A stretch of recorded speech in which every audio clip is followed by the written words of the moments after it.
Good morning, students. Today, April 6, 2021, ari na kita sa aton nga tour package. Okay, so ang slide niya ni and the whole presentation, I will be discussing you kung ano ang needed naton para maka-come up sa isa ka tour package. I believe that I have already given you an example, pero para sa inyong final output, you will be having a different presentation. I will be discussing it with you sa akon sunod nga pag-record sa inyong lesson for you to be guided kung paano ang inyong obrahon. Okay? So, this won't take long. Akon lang siya nga pasunodon, and then if there are anything nga daw medyo redundant na, I will just skip. Okay? So, tour package is a total tourism product which is, take note, planned, organized, combined, and sold as an exclusive tour by a set price to the tourist by the tour operator. Okay, so first, we need to have the client. Okay, so ang client naton, amo na ang turista. Right? Amo na ang turista. Second, ang turista, makadto ini siya sa travel agency. Okay? So we are talking here about a full-time travel agency. Okay? So travel agency. Now, si travel agency, may partner ini siya nga mga tour operators. So ang aton gamiton, for example, subong, is ang aton nga partner tour operator sa Hong Kong. Okay? So, ako, as a travel agency, ang partner ko nga tour operator sa Hong Kong, si Anne's Travel, for example. Okay? So, Anne's Travel. So, si tourist, nagmangkot sa akon, being a travel agency, kung maubrahan ko siya sa tour package for 7, for 5 days, 4 nights, going to Hong Kong. Ako naman i-contact si tour operator para pangayoon ang tour package. So makita nyo di karon ang flow, even the pricing, kung paano mag-price ang aton nga tour package. Okay, continue. So ano gani ang tour package? It means a pre-arrangement, prepaid trip that combines 2 or more travel components. Remember ha, 2 or more travel components like airfare, airport transfer, accommodation, and other services. So possible yan nga wala na airfare since si tourist, for example, nakabakal siya sang, let's say, sang promo nga ticket sa Cebu Pacific or sa Philippine Airlines. So mapa-tour package lang siya sang airport transfer, accommodation, and then land tour. Possible na siya, but you have to remember 2 or more travel components, usually ang aton nga tour package. Okay. Now, ano ang types ng package tour nato na aton na nga na-discuss before, right? Ang independent tour, escorted tour, hosted tour, kag ang incentive nga tour. Usually sa travel agency, like for example, sa ako nga travel agency, for an instance, usually ang amon is duwa, ang independent tour or ang escorted tour. Usually, nag-cater man sa incentive tour, pero not that much. Because we are a small travel agency, ang gina-cater namon niya are family, friends. Hindi kami masyado sa dako nga mga company nga nag-provide sa incentive tour sa ila. Okay? Now, components of a package tour, we have the travel and then the ground arrangements. Okay, so tour formulations. Ano ang mga factors nga nag-a-affect sa pag-ubra mo sang tour package? This is very important. Take note of this one. If I were you, kinahanglan nyo gid ni i-familiarize because you will be using this later on pag nag-ubra ka mo sang inyo nga tour package nga inyo nga iga-market as your final output. Okay. Number 1 is the purpose of the tour. Ano ang purpose ng tour? Is this a leisure trip? Is this an incentive? Is this a family tour? Barkada trip? So, kinahanglan naton ma-identify. Number 2 is the choice of destination. Southeast Asia, America, local within the Philippines lang, Europe. So, kinahanglan yun ni Anima, identify also. And then of course, the budget. Ano ang budget? Now, this is very important.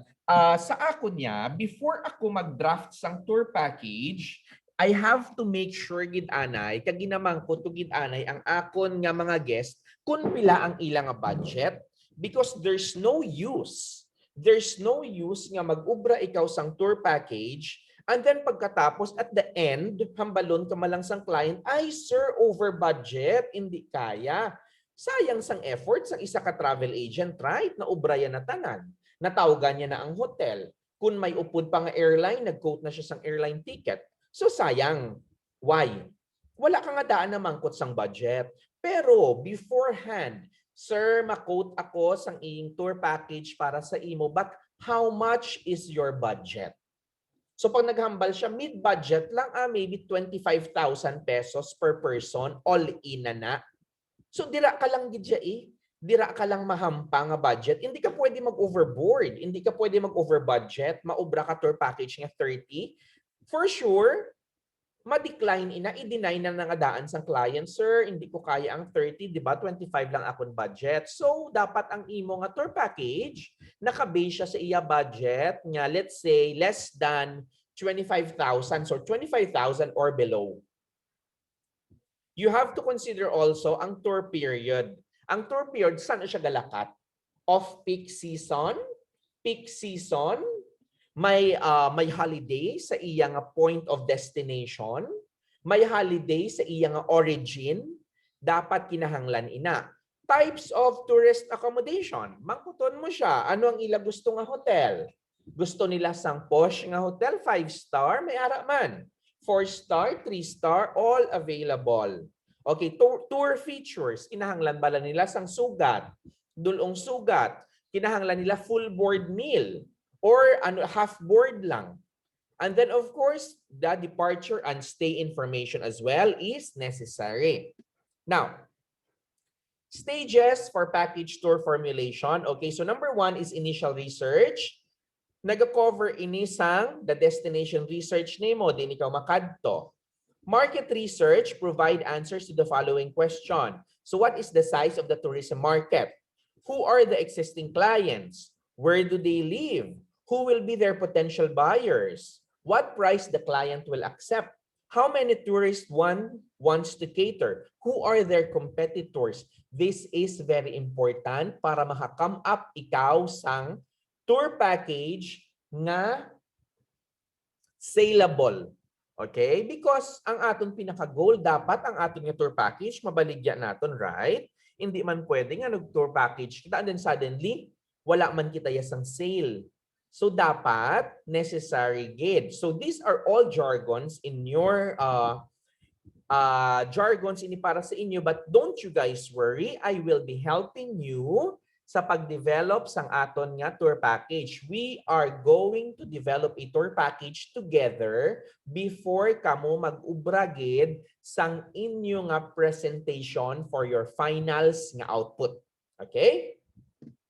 Now, itinerary preparation. Okay, so after mo mag-research, you do the itinerary preparation. So the element of itinerary include the route, ang ruta, ang distance, travel time, activities, and sightseeing during the tour. And then pagkatapos, ang pace, of course, gina-cover ni sa itinerary preparation. So pacing refers to how quickly or slowly an itinerary moves. Okay. Providing comfortable pace for clients is essential to their enjoyment of a tour. No use nga nag-tour ikaw nga nagadali ikaw nga matapos, wala pa gani natapos picture ang imo kliyente sa isa ka tourist spot. O sige na, we have to go, the bus is here already. Okay? Hindi man pwede nga, okay ha, I'll just give you 15 minutes. Ang 15 minutes nga na, malakat-lakat pa lang na ang imong client kung senior citizen sila. Wala pa sila kalabot sa ilang wala pa sila kalabot sa tourist spot, napapicturean, mabalik na. So you have to consider ang pacing. Okay? So older client often prefers to stay 2 or more nights at his hotel, while younger and healthier clients prefer a faster pace. So depende. That is why sa amo niya, we don't combine senior citizen kag mga clients nga mga let's say millennials or family tour nga for the enjoyment of everybody. Hindi pwede nga ang imo nga mga millennial i-combine mo sa senior citizen di kundi both will be affected, right? Mga millennials dasig maglakat, dasigay. Ang mga senior citizens mahinay. Well, of course, depende na iya sa travel agency kung paano yan na iya i-handle. But for me, personally, I don't do that. Okay? Ang routing mo, ano ang interest? Ano ang interest ng imo mga kliyente? So match client interest with corresponding activities and attractions along the way. Okay? Sige. Continue. Of course, ang the energy. Take note of how much walking certain tours require, whether or not the client is traveling alone or with family with small children, and what type of tour experience is the client looking for. Okay, meals. Ako na nga na-discuss sa inyo ang mga meals before, right? So, European plan, Continental plan, Modified American plan, Bermuda plan. Okay, so these are all the jargons sa meals. But take note lang, usually ang tour package, if you are traveling with more than 20 guests sa isa ka group, better gid nga may ara ikaw sang ginatawag nga full board na lang. Nga hindi ka na mabudlayan being the tour guide or being the tour leader, hindi ka na mabudlayan mag-order sang food because the moment nga mag-abot ang imo nga guests sa restaurant, may ara na nga naka-prepare nga food for them. Okay? May ara na naka-prepare nga food for them. Okay? Now, handling agency, destination company, number 4 is you need to have, okay, sino ang imo mga partner nga mga travel agency if you are the tour operator? Sino ang ma-handle sa imo nga mga travel agency? The next one is negotiation, okay? So, part sang tour package naton is the airlines. Okay? Actually, mas maayo kung maka-offer ka sang tour package nga part ka sang airline because that will give you more a profit because may ara kita ginatawag nga bulk rate sang airline o bultuhan nga rate. Meaning, if you book with them sang amuni nga number of seats, mas dako ang discount nga mahatag nila sa imo cheaper than the online rate. Okay? Number 4 is the accommodation, and then the ancillary service organization. Now, ano ini ang mga ancillary service organizations? Amo ini ang mga add-ons sa tour. Okay? So, mga add-ons ini sa tour. Let's say, for example, additional shopping stop, additional tourist spot visiting nga wala na include sa original itinerary. So, these are part nga pwede mo i-negotiate para nga mas magkaroon niya ikaw sang mas dako nga profit. Continue. Now, costing and pricing a package tour. Ang tour brochure. Brochure should contain of the following information, right? Okay, so please take note of this one, guys, para sa inyong final output. I need to see this, okay? Ano ang names ang imong nga travel agency or company? Ano ang ilang gamiton during the tour? So means of transportation. Give me also a full itinerary, accommodation, types, location, meals. Sino ang amon nga representative or overseas representative nga magamit sa imo guest when they arrive sa ilang destination? Duration of each tour. Pila ka minutes nga visit sa isa ka tourist spot and then how many tourist spots in a day? Ano ang booking reservation and cancellation policies naton? Naka-detailed bala ang price? What are the travel documents needed aside from passport? Required bala nga may visa? Details of other services such as insurance or mga foreign exchange or currency. Okay? So tanan ini included sa imo nga pag-draft sang imo nga tour package nga imo nga i-market sa imo nga client. Okay? Which is the travel agency. Okay? Continue. Okay. Ano ang development naton sa reservation system? Paano mag-reserve ang isa ka travel agency sa imo? How about ang marketing sang tour package mo? How are you going to market it? Diin mo siya i-market sa social media, sa internet, advertisement sa radio, sa net, sa newspaper, sa magazine.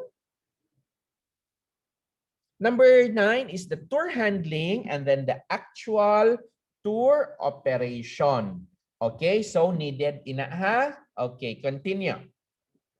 So, ano ya ang significance ng isa ka package tour? So, time saver of course because ang package tour since complete na siya tanan, do kumpleto ricados na siya tanan, mabayad na lang ang kliyente. So, hindi ka na yan mag-spend sang time checking one, ma-check ka na naman sang isa sa airline, then ma-check ka na naman sang hotel, ma-check ka na naman sang accommodation, sang pagkaon because it's there already. Ang cost and then the price, increase the seasonality of a destination. You also can earn foreign currency based on foreign currency exchange, better quality of products, professional services, wide variety of tour packages, and then they provide bulk businesses to organizers. Okay. Now, pricing is important. Okay, so the term price denotes the money value of a product. It is the amount of money for which a product can be exchanged. Okay, it is very difficult to define the price of the product. The more the number of services he wants to get, the more price he will have to pay. This is very simple, right? If you need more, you have to pay more. Pero paano mo ma-pricing ang imo product nga ma-close mo ang deal without compromising the quality? Amo gid niya ang amon permi gina-practice sa office. We are not giving the most expensive or ang pinakamahal, but we offer what? Quality tour. And ang ginahambal nato niya nga quality tour is always number 1. It should always be the number 1 factor, ang quality tour nga. We know for the fact nga ang amon mga clients are willing to pay the price provided nga makakuha sila ya sang good quality tour. Okay? Now, need and objectives of pricing. Okay, so to achieve target rate of return on investment or on net sale, to achieve price stability, to meet or prevent competition, to maintain or improve market share, to maximize profit, to survive in the market, and to build public image of the firm. Imagine ang imo yang tour, not that competitive, for example. Paano mo maximize imo profit? Yung imo nga tour hindi masyado saleable, paano makasurvive sa market? Do you understand? Okay. Now, ang imo nga tour, ang iya nga pricing hindi makamit or makaprevent sa competition nga aman. Competitors are everywhere, okay? So that's a fair dealings na iya. Ang imo guest can deal with anyone. Pero sa amon niya, sa travel agency namon, ang ginamarket namon niya is what? Quality tour. Wala sang pwede makakompete when you are giving quality tour. Bisan maghambal pa ya ang imo competitor, diriya sa amon less 50%. Okay, less 50%. How about the service? Is it quality? That's the question. Okay, continue. So ano ya ang determinants of the pricing policy? I'll just skip this one. We're not going to touch this. Okay, how about for the external factors? Okay, so ang pricing, maapektuhan din siya sang demand, buyers, suppliers, competition, government regulation, and economic condition. Let's say for example, currently sa COVID-19 pandemic season naton, ang economic condition naton, syempre, a little bit mabudlay gid man, right? And with all the government regulations naton, kabudlay mag-travel. Pero kung i-open nila ang aton nga tourism industry, nga may ara gyapon sang government regulation, syempre, apektado ang pricing. Isa sa types ng regulation, for example, Dapat required ang RT-PCR. Ang RT-PCR is 4,500. Pero kung saliva test RT-PCR, that's 2,500. I-add on mo na sa imong costing. How about the suppliers? Ang suppliers mo bala damo pa? Kaya kung gamay na lang imo suppliers, wala ka na option. Gamay na lang ang imo papagpilian. Ti kung ang imo, for example, napili ang mahal nga hotel kaya mo na ang gusto sang guest, apektado ang iyaman nga price. How about the demand? Damo sang biyahe subong? If gamay ang demand, syempre, taasan mo imo price, right?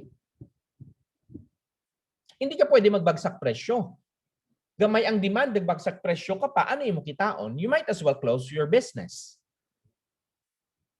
Okay? Continue. Pricing under different types of market. Okay, so no need. Various approaches to pricing. Basahon nyo lang ni sa inyong PowerPoint. No need also to discuss this one.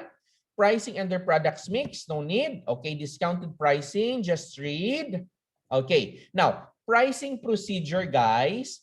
Please try to understand kung ano ang imo nga pag-ubra sang imo nga pricing. Okay, ha? Number one first here, you have to identify the target customer groups and their profile. Lantawon mo gid ang imo nga target customer groups and their profiles.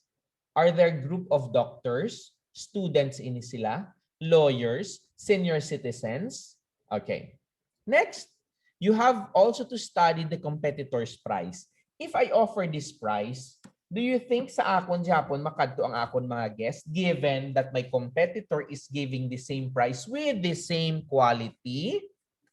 Okay. And then after, you have to fix the final price and then review and control pricing policy and procedure. Okay. So this is very important. Gid nga inyo maintindihan on how you are going to price the product. Remember ha, hindi tanan niya mahal. Hindi tanan niya mahal, tinami ang quality, right? And hindi tanan niya quality mahal. Depende sa imo nga pag-ubra. We are going to make a product sa inyo nga subject nga you are going to make a product nga i-market naton quality product pero not that expensive. Okay? So amo sinaad aton magiging final output. Okay? So guys, that's it. I hope nga naintindihan ninyo ang sa aton nga pricing procedure. If you have any concerns, please let me know para nga ma-discuss ko sa inyo. And then I will be uploading another video para na sa pag-formulate sang aton nga tour package nga isa-isahon naton. Okay? So maobra ako sang tour package nga hindi pa ya made nga tour package just like sang ginpakita ko last time sa inyo, but we will start from the scratch para makita ninyo kung ano ang unahon, ano ang sunod until maka-come up gid kita sang isa ka tour package. Okay? Thank you so much and good morning.